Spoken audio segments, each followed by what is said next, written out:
Yes, my name's Nikki and I'm known as the Canine Angel. I started Canine Angel back in 2008. I was made redundant from my full-time national account sales job. I'd actually been studying and practicing to become a animal practitioner and healer and animal communicator for about 8 years before I. Welcome to my channel. Today I have the Canine Angel on the show. Yes, she is founder of Canine Angel and she is dedicated to help animal carers all over the globe. She is also a natural pet health and well-being practitioner, dog whisperer, animal communicator, bioresonance therapist, and I think it's better if I let her explain by herself. Nikki, thank you for joining me and tell us about yourself. Hello, and thank you very much for inviting me on. It's wonderful to be here. Yes, my name is Nikki and I'm known as the Canine Angel. I started Canine Angel back in 2008. I was made redundant from my full-time national account sales job. I'd actually been studying and practicing to become a animal practitioner and healer and animal communicator for about 8 years before I sort of started my business. And I traveled the world and volunteered in animal rescue centres and really sort of just sat there with the animals in the kennels for the 8 years, just learning about them, learning their language, learning about what they need, what their problems are, sort of learning about what the rescue centres and the situations that they're going through, and just the sort of the global problems that human and animals are facing. I was obviously being called to go into this line of work, and it was sort of a passion of mine. Going back a little bit before that, before 2008, I was actually diagnosed with stage 4 cancer. I was actually diagnosed with stage 4 cervical cancer when I was 23. And that obviously at the time was a big blow to me, being so young and having such a deadly disease. But that was what really put on my journey to start studying health and nutrition and natural healing and how to heal the body itself and how to give the best chance of survival on the planet. So even though it was such a big blow to me to be told that news at 23, I took it upon myself to change my diet, learn about that. It's some very powerful natural healing visualization techniques. And within 4 weeks, I had myself healed. And my doctor at the time said he'd never seen healing like in all of his 28 years of doing his job. And he said, what was my secret? So at that point, I really sort of just said to myself, this is something I've learned how to deal with, learned how to help. I'd like to help other people that are going through the same thing. Anybody who wants to listen, I'll just share my story and how I did it. So that really took me on to doing that. I studied dog psychology in my late 20s, purely because I had my very first dog when I was 16. Didn't live very long, he got run over. And I took it upon myself that I didn't know enough about dogs, and that my lack of knowledge really probably led to his early death. Because if I'd known what I was doing, maybe it wouldn't have happened. So I took on dog psychology study just to learn how to do things properly myself. And that's really what led me into then traveling around the world and working with the rescue centres. And after 8 years of doing that, I also studied human psychology alongside the animal psychology, and human diet and nutrition and pet diet and nutrition. And I just wanted to pull all my sort of natural healing ability and skills together. And that's why I started Canine Angel. Wow, it's amazing story. Like to heal yourself on that level when someone has the cancer on a very young age, usually people just go down, right? So do that. I think this is a great message for everyone, and I think we can record another episode on that probably how to do that. But my next question would be, so what is this passion and dedication to help the animal carers across the globe? What's the motivation behind it? Well, again, I think going through it myself and having a dog that died, let's say early, went to his grave early, and the devastation that that caused in my life and in myself, and the impact it had on my self-confidence. I wish I'd had somebody like me back then to turn to be able to help me with the problems that I was having with him at the time. So, as I say, I started studying just so I could learn. I thought if I get another dog, I want to know what's going on. And then by the time I'd really learned a whole skill and a whole arsenal, and actually really communicated with the animals. I really started communicating with the animals, as I say, when I was sat in the rescue centres, just sitting with them day after day. I started learning their language, and they just were really teaching me so many lessons about how to tune back into the vibration of Mother Nature, how to look at natural ways, natural medicines, natural diets, and just going back to doing things naturally, and how that was really sort of helping them and helping us. So my real passion is to help humans and animals learn how to heal themselves and solve their problems, whether it's health or behavioral problems.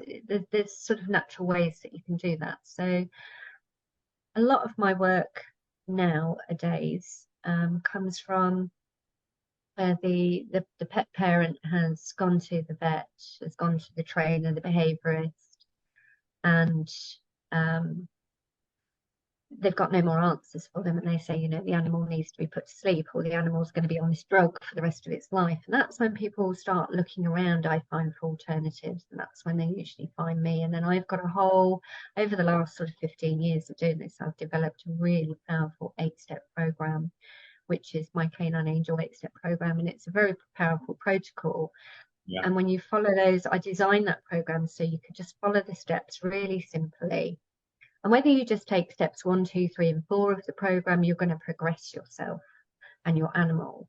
If you take all 8 steps of the program, you're going to see some amazing changes in yourself and your animal. So that's really what I've been spending the last 15 years doing, is really putting together one of the most powerful protocols, I think, on the planet, to help with natural healing solutions, not just for the animal and the person, but for the planet as well.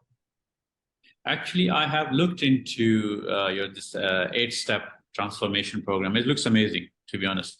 Thank And I you. think I would advise anyone to go and connect with you and take an advice on that, because this is really amazing. Thank you. You're welcome. Yeah, you just mentioned about the communication with the pets, right? I always thought about it. Can humans communicate with their pets or dogs? Is it possible, or it's a special Yes. technique, or it's not for everyone? How that works? No, I do teach people how to communicate with their animal in their language. Um, it's a bit like if you go to one part of the country and you speak to another human that's not speaking your language. So say you go to Spain and you've never learnt Spanish, you will only ever be able to have a conversation with that person through their body language and maybe the tone of what they're saying, but you're not going to get the gist of what they're saying. And that's really what our animals are like. They pick up on our tones, so they'll know whether we're in a happy or whether we're in an angry, telling them off kind of mode, and they communicate and learn to communicate with us in that way. But animals give talk in silent language. I mean, yes, they meow or they bark, but they give so many different signals with their body before they take action. Yeah, And when the human's not trained in noticing these signals, they can miss so much. I'll give you an example. If I dealt with a client and they say, well, I don't know why my dog, sorry, that's my cat just trying to jump out. Let me start again. So, yeah, I'll give you an example. So, a client may come to me and say, well, my dog bit me, but I don't know why he bit me because his tail was wagging and I thought he was happy. When actually, the tail wag, depending on which position it is on the dog, will mean something different for the dog communicating. So if it's up and high and the mouth and there's a stare, you've got to look at all the other parts of the body language. The tail can be wagging, but the dog's staring at you. and mouth is closed, it's a warning signal. I'm ready to take action. I feel threatened. I'm ready to bite. I'm ready to attack. Whereas when a dog has got his tail in a horizontal position and he's wagging and his mouth's open and he's happy, happy, happy, waggy, waggy, that's a different signal. And humans, unless they've been trained to read the signals that the dogs give or the animal gives, they often miss a trick.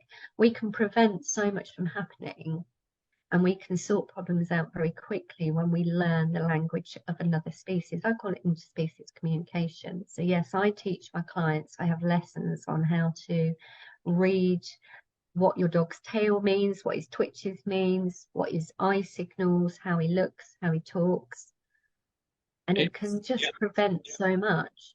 Yes, I agree. I think it's very vital for to know the signs, right? Which Mm. signs you're following or you should follow or you shouldn't follow. Yeah, it's a great advice. Yes, I agree with that. You have also written a book. What your dog is begging for applies to cats too, right? Tell me about that. What's that about the book? Well, yes. What I noticed from when I started Canine Angel was I kept seeing a pattern of all these different health and behavioural problems. And when a dog is aggressive or nervous or obsessive, or we give it a label of a psychological problem, then there's always an underlying health problem going on within the animal, which often gets overlooked by trainers or behaviourists because they're going in just to focus on the behaviour. So I started looking at what was causing the behavior, and I was just linking it back to this processed pet food diet that most 70 to 80% of the pets out there are on. It's the way that we're taught when we get a pet to go to the pet shop, buy a packet of food, buy a bowl, buy a lead, take your dog to the vet, get it vaccinated, get flea and chipped, and you've done your responsible pet parent thing. But nobody's actually given the correct education on what is the right diet for the dog and the cat. Now, the correct diet for any animal on the planet is raw food, because we are the only species in the world, the human being, that was given the ability to build fire, that we could cook our food. Every other species on the planet eats each other raw. And when you go into the internal digestion system of an animal, um, its pancreas produces enzymes to break down raw food. It doesn't produce enzymes to break down cooked food or processed foods. So when we put this kind of diet into our animals, we are putting the wrong fuel inside them. It's a bit like if you've got a diesel car and you put petrol into the diesel car, you'll end up taking it to the garage. It's going to mess the engine up. It's the same with the animals. If you keep putting the processed pet food into the animal, its health is going to break down, or its behavior is going to break down eventually. It's quite a slow, it can be quite a slow process over a period of years. Yeah. But we're seeing animals just only reach half their lifespan because of this diet. And dogs, if a dog reaches 12 or 13, the vet will tell you it's reached a good age and it's led a very healthy life. Whereas actually, canines, the oldest living canine in Guinness Book of Records was 31. So we know that they can live up to 3 decades if they're fed the right diets.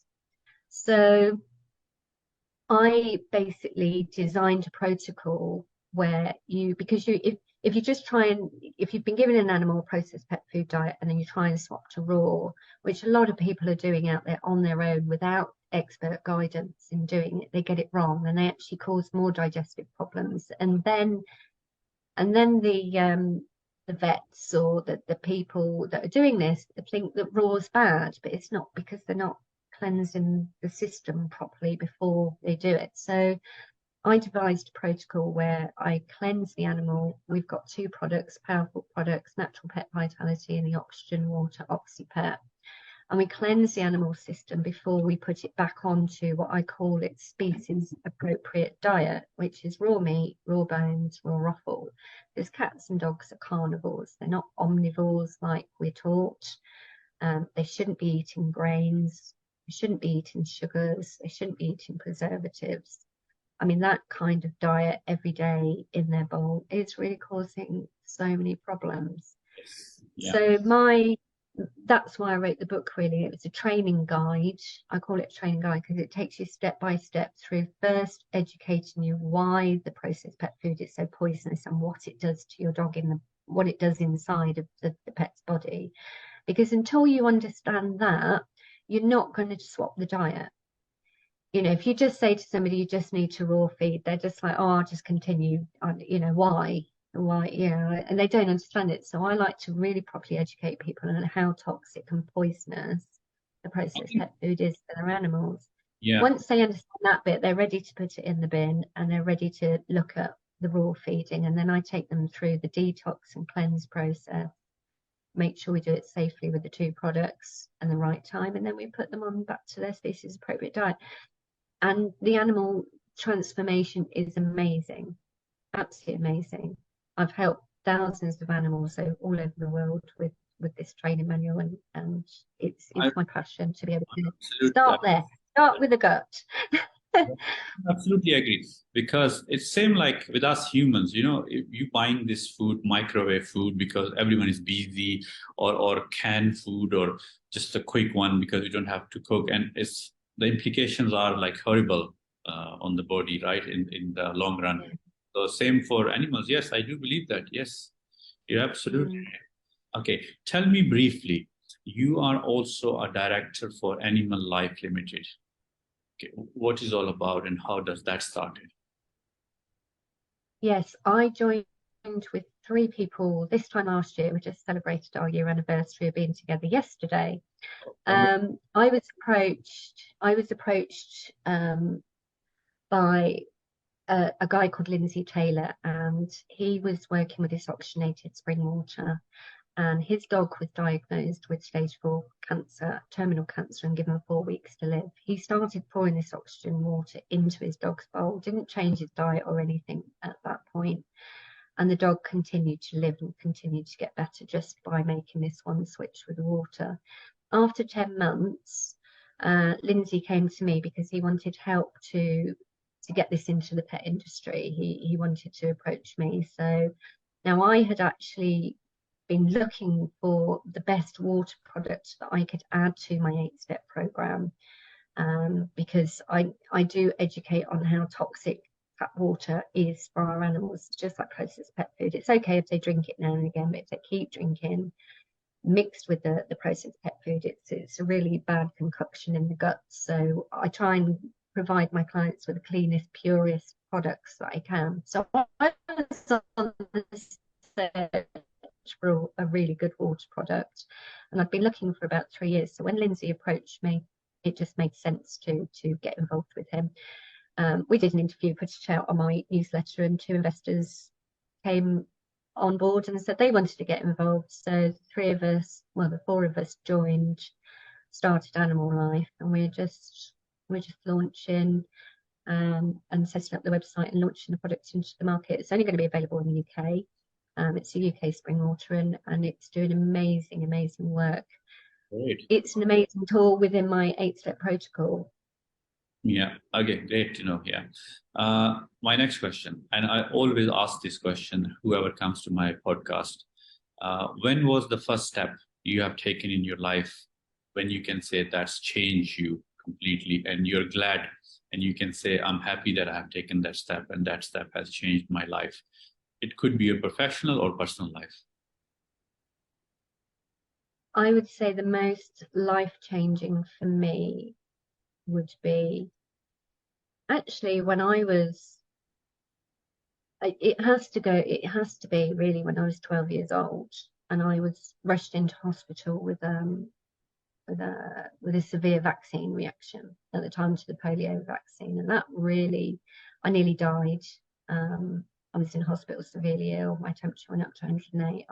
Had a severe reaction to that, and that really put me on the path of natural healing and changed my life considerably, and has put me on to where I am today. Because really, that's really what my 8-step program really is helping, is helping people to clear from any toxic damage through food, water, medications, environment, household cleaners, we're taking these toxins every day, and they do have a detrimental effect, sorry, on our health and well-being. So that really was the change of my life, to get on to this natural healing path. I had to go through something quite traumatic to get there.